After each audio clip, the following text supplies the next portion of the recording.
Afghanistan's geography is its first, unforgettable impression.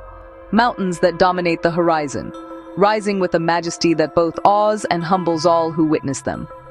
These peaks reach skyward with raw, relentless force, their jagged silhouettes etched against the endless blue.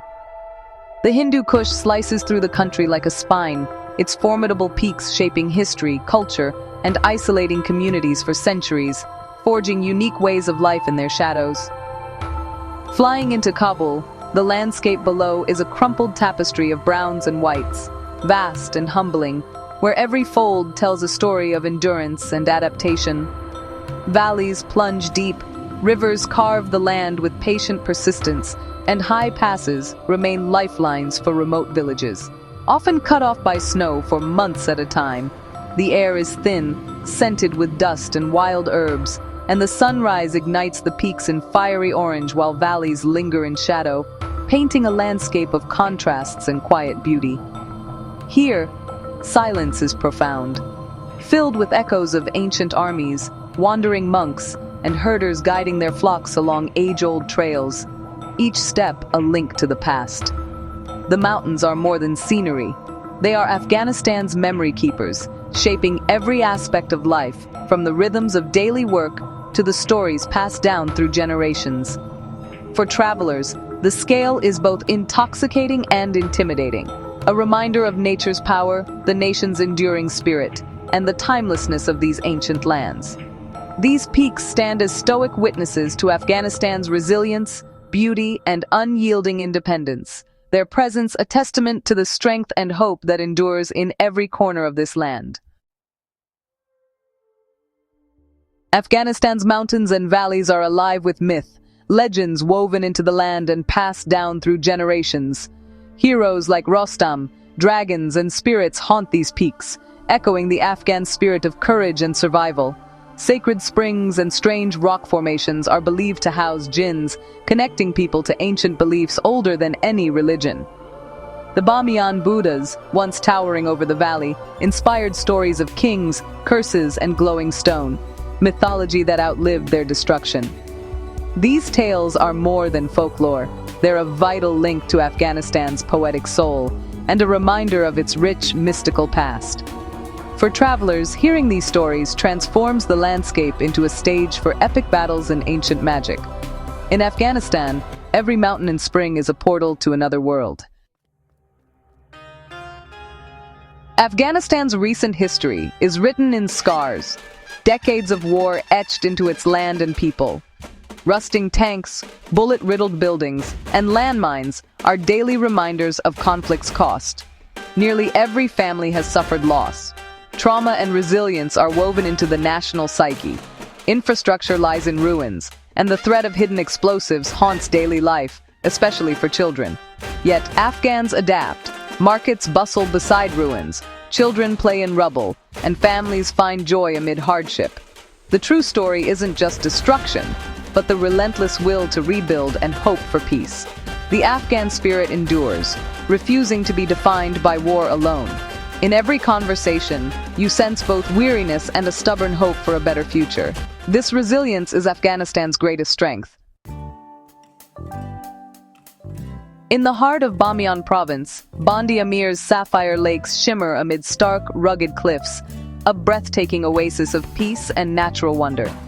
These lakes, with their vivid blue waters, seem almost otherworldly, a hidden gem in the Afghan highlands. Families gather on the tranquil shores, their laughter echoing across the water, creating moments of joy and togetherness, a rare sanctuary from the country's turmoil and uncertainty. The lakes, separated by natural travertine dams, are a source of national pride and a glimpse of Afghanistan's hidden beauty, shaped by centuries of geology and legend. Yet nearby, the Bamiyan Valley tells a different story. Empty niches carved into the cliffs where colossal Buddhas once stood, destroyed in an act that shocked the world and left a scar on history. The cliffs are honeycombed with ancient caves, their walls adorned with faded Buddhist frescoes, silent witnesses to a vibrant past that once drew pilgrims and travelers from distant lands. Standing before the vast voids, You feel the weight of loss and the fragility of heritage, a reminder of how easily history can be erased, yet also how its memory endures. Yet the valley endures, its people resilient and proud, their lives woven into the landscape, its history scarred but never erased. Bamiyan is a place where beauty and tragedy intertwine, offering a window into Afghanistan's complex soul and the enduring spirit of its people. For travelers, it's a poignant reminder of what was lost and what still remains, inviting reflection and hope. Here, the past lingers in every stone, and hope persists in every sunrise, promising a future shaped by memory and resilience. Visiting Afghanistan today is a decision fraught with risk. Security is fragile, and the threat of violence or kidnapping is real. Despite warnings, a few adventurous tourists come, drawn by the country's beauty and history. The Taliban, seeking legitimacy, encourage tourism and provide armed escorts, creating a surreal sense of safety. Strict rules govern every move. Conservative dress is mandatory, public affection is forbidden, and photography requires permission. These aren't just cultural norms. They're essential for safety under a rigid regime. Every interaction is layered with complexity. Your guide may be a former fighter, and calm is enforced by armed men. Travelers must constantly balance awe with ethical questions about supporting a repressive government. Afghanistan challenges visitors to confront the realities beneath its stunning landscapes. It's a journey that demands caution, respect, and deep reflection. To truly understand Afghanistan, you must look beyond the headlines and witness the rhythms of daily life under the Taliban's rule.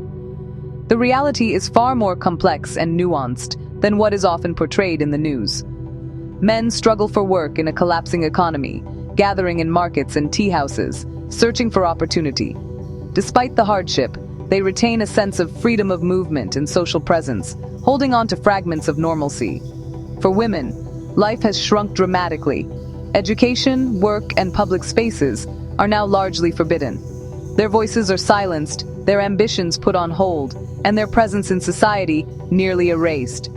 Foreign women, though restricted themselves, are sometimes allowed a rare glimpse into the hidden world of Afghan women's spaces, where stories, dreams, and resilience quietly endure, away from the public eye.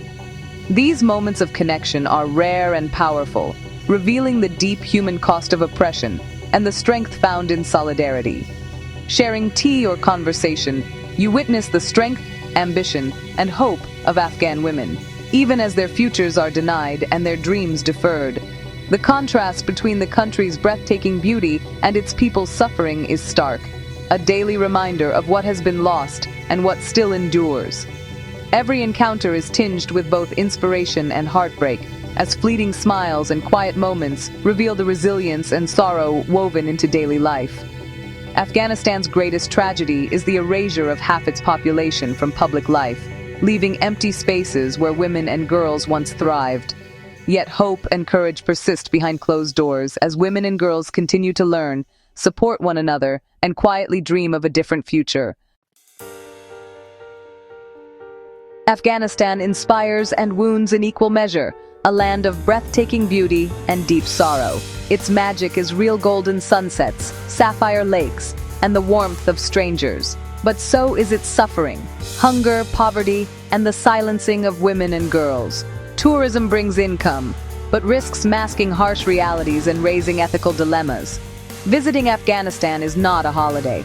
It's an education in resilience, history, and the human spirit. The Afghan people deserve empathy, attention, and support, not pity or judgment. We must listen to their stories, support those working for change, and hope for a future where all Afghans can thrive. Let us remember their dreams, their strength, and hold on to hope for a peaceful, united Afghanistan.